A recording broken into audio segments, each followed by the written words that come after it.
하나님께서 오늘도 여러분에게 복 주시기를, 평강 주시기를 주님의 이름으로 간절히 축원드립니다. 교회는 하나님을 아버지로 모시고 또 아들 예수님을 형제로 모시고 또 믿는 자들이 서로 형제가 자매가 되는 하나님의 가족입니다. 하나님의 가족을 이해할 수 있도록 하나님은 우리에게 가족을 주셨죠. 가족의 중심에는 사랑이 있습니다. 서로 사랑할 때 생명이 탄생하고 그 신비를 경험할 수 있습니다.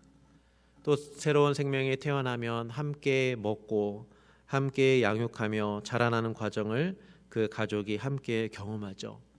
그 안에 행복이 있고 기쁨이 있습니다. 또 이 가족이 험한 세상을 살아갑니다. 가족 안에서 서로 사랑으로 힘이 되어주고 격려해 줄 때 험한 세상을 살아갈 수 있는 힘을 얻을 수 있죠. 위로가 됩니다. 세상 속에서 살면서 사랑하는 가족을 위해서 고생을 하죠. 그 고생이 그렇게 힘들지만 인내합니다. 가족 안에 사랑과 사귐이 있기 때문에 힘든 세상 그래도 살만하다라고 살아갈 수 있습니다. 그렇게 가족은 온 세상 속에서 힘이 되어주고 사랑으로 지지해주고 그 안에 참된 사귐을 맛볼 수 있게 해줍니다. 그 한가운데에 가족 안에 누리는 비밀한 사랑이 있죠. 다른 가족이 알 수 없는 그런 가족 안에 그런 은혜가 있습니다. 교회야말로 세상 속에서 하나님의 가족입니다. 왜냐하면 그 사귐 안에는 그 중심에는 하나님 아버지와 아들의 사귐이 있기 때문입니다. 그 사랑은 이미 예수님 안에서 우리에게 증거되었습니다.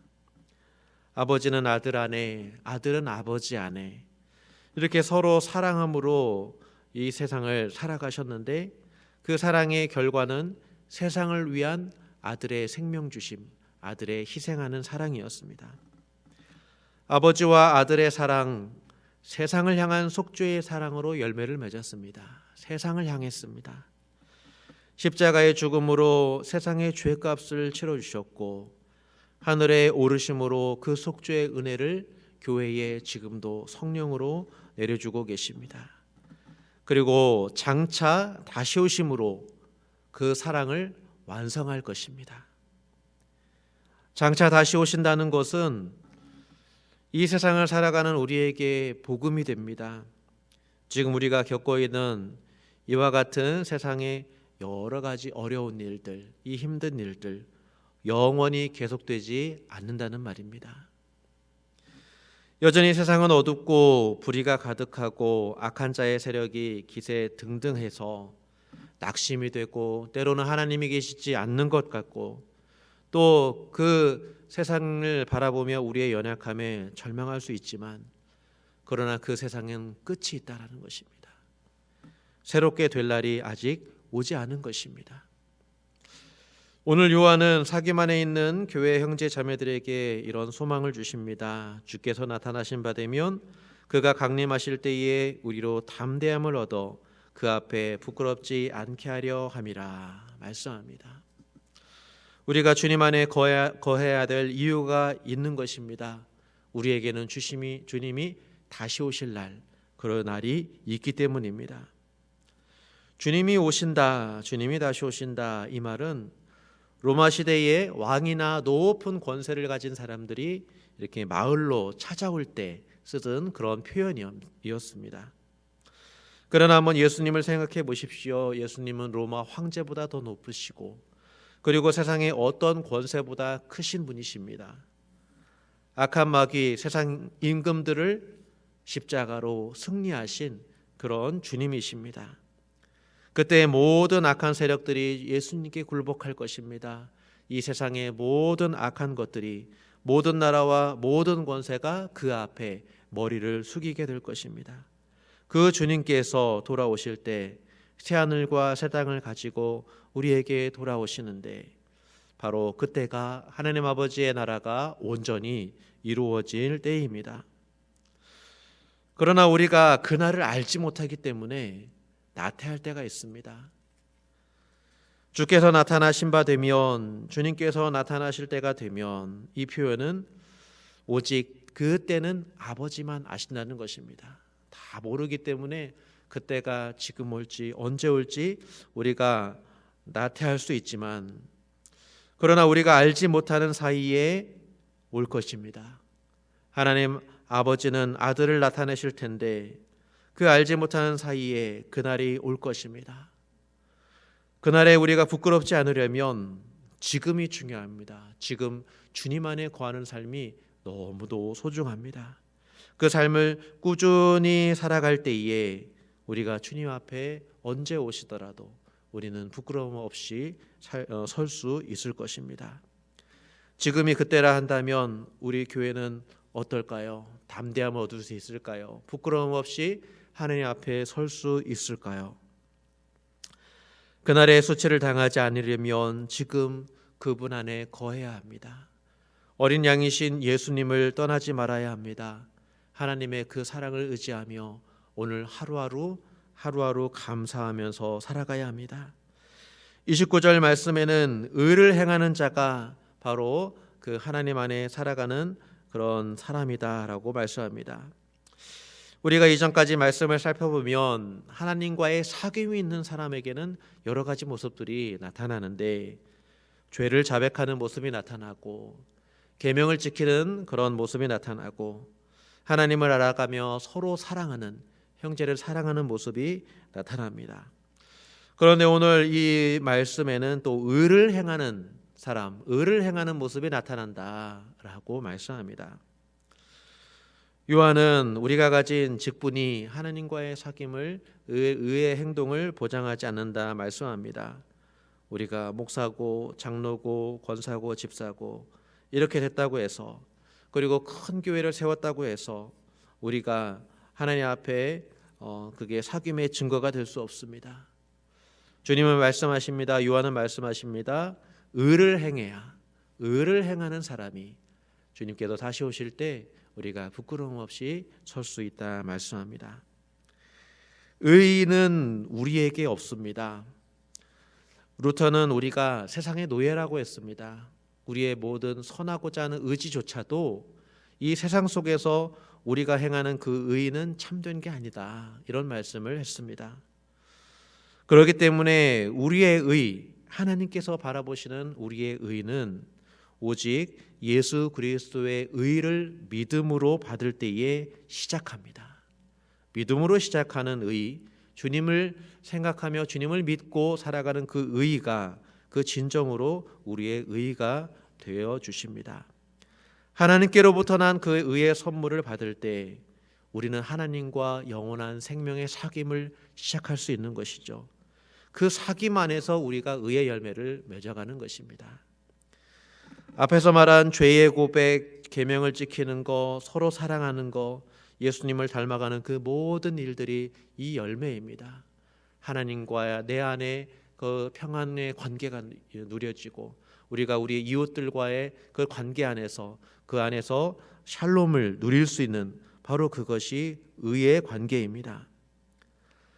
그것을 아는 사람, 그 평안 안에 있는 사람, 그 사람이 하나님의 가족입니다. 그러니 예수님이 다시 오실 때 그는 마치 오래 기다려온 가족을 만나는 것처럼 그렇게 담대하게, 그리고 부끄러움 없이 주님을 만날 수 있는 것입니다. 요한은 바로 이런 우리가 아버지의 사랑을 받은 하나님의 자녀라 라고 말씀합니다. 세상은 하나님의 자녀를 알지 못합니다. 정말 그렇습니다. 제가 자녀를 얼마나 사랑하는지에 대해서 다른 집 아이들은 알 수 없습니다. 종종 아이들이 집에 놀러 오면 엄마 아빠 있는 그런 모습을 보면서 부러워하는 아이들이 있긴 있습니다. 왜냐하면 엄마 아빠가 모두 일하느라 바쁘기 때문입니다. 늦게 집에 오기 때문입니다. 그래서 우리 집에 놀고 싶고 더 있고 가고 싶고 심지어 자고 싶다라는 이런 말까지 합니다. 그런데 그렇게 하루 자고 간다 할지라도 그는 제 자녀가 아닙니다. 그러나 하나님은 우리를 자녀로 사랑하십니다. 요한에게 정말 중요한 것은 지금 하나님의 사랑받는 자녀로 살아간다는 것, 바로 그것을 아는 것이 너무나 중요합니다. 하나님과 사귀면서 가족으로 살아가는 그런 증거가 중요합니다. 나의 죄를 숨김없이 자백하고 하나님의 계명을 지켜나가며 형제를 사랑하고 의를 행하는 그 모든 것들이 우리가 하나님의 사랑받는 자녀라는 그 증거이기 때문에 이것이 너무도 요한에게는 중요합니다.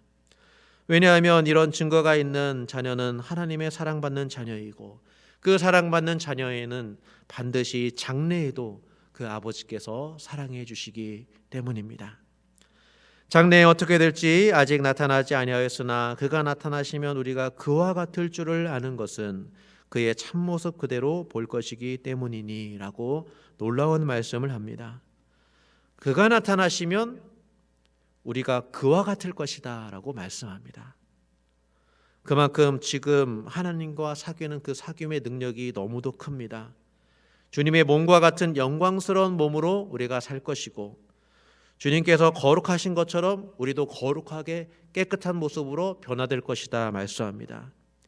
그리고 주를 향하여 이 소망을 가진 자마다 그의 깨끗하심과 같이 자기를 깨끗하게 하느니라 이렇게 말씀합니다. 그러니까 우리가 기다리는 그 주님, 우리가 소망하는 주님은 영광스러운 분이시고 깨끗한 분이시고 거룩한 분이시고 오직 빛이신 그런 의로우신 분이시다라고 우리는 알아야 합니다. 우리는 그렇지 않았지만 하나님이 그 아들을 우리에게 선물로 주셨고 주님께서 다시 오신다 말씀합니다.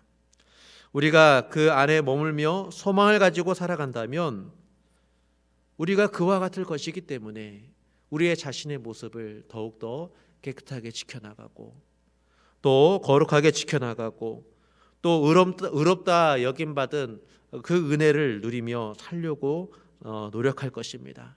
주님 안에 거하려고 우리는 더욱더 힘을 쓸 것이고 죄를 짓기보다는 서로 사랑하고 죄를 짓기보다는 하나님의 뜻을 더욱 행하는 삶을 살려고 할 것입니다. 정말 중요한 것은 지금 우리가 그런 사귐을 가지고 있는가, 그 하나님을 바라보면서 살아가는 그런 소망이 있는가입니다.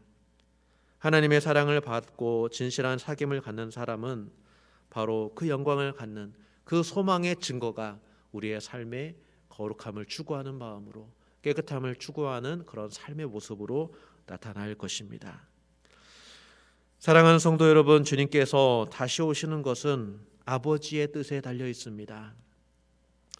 이 말씀은 언젠가는 오겠지 하는 느긋한 마음으로 사는 게 아니라 바로 지금 오신다는 마음으로 살아가라라는 그런 뜻입니다. 조금 늦게 왔으면 하는 그런 마음이 아니라 바로 지금 오셔서 우리를 영광스러운 그 나라를 보게 해달라는 그런 마음으로 살아가는 것입니다. 갈망하는 마음, 사모하는 마음, 그 소망으로 살아가야 하는 것입니다. 우리의 인생이 잠시뿐인 것처럼 이 세상도 잠시이고 이 세상이 주는 어려운 것들도 잠시입니다.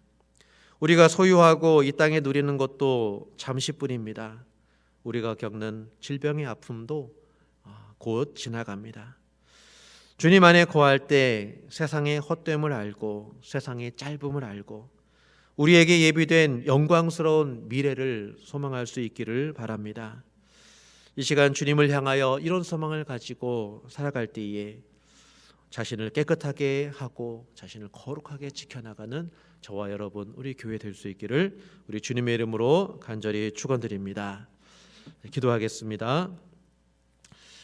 살아계신 하나님 아버지, 주님께서 다시 오실 텐데 다시 오시면 우리가 주님과 같아질 텐데 아버지, 우리가 그와 같은 소망으로 오늘 하루 주님 안에 거하며 살게 하여 주시옵소서. 말씀을 우리가 듣고 행하며 순종하게 하여 주시고 우리가 우리와 함께 있는 형제와 자매들을 진정으로 사랑하는 삶 살아가게 하여 주시옵소서. 그래서 주님께서 다시 오실 그날에 우리가 부끄러움 없이 담대하게 그 주님을 맞이하는 우리 온 성도 뉴라이프 교회 다 될 수 있도록 주님께서 은혜 베풀어 주시옵소서. 감사드리며 예수님의 이름으로 기도드립니다. 아멘.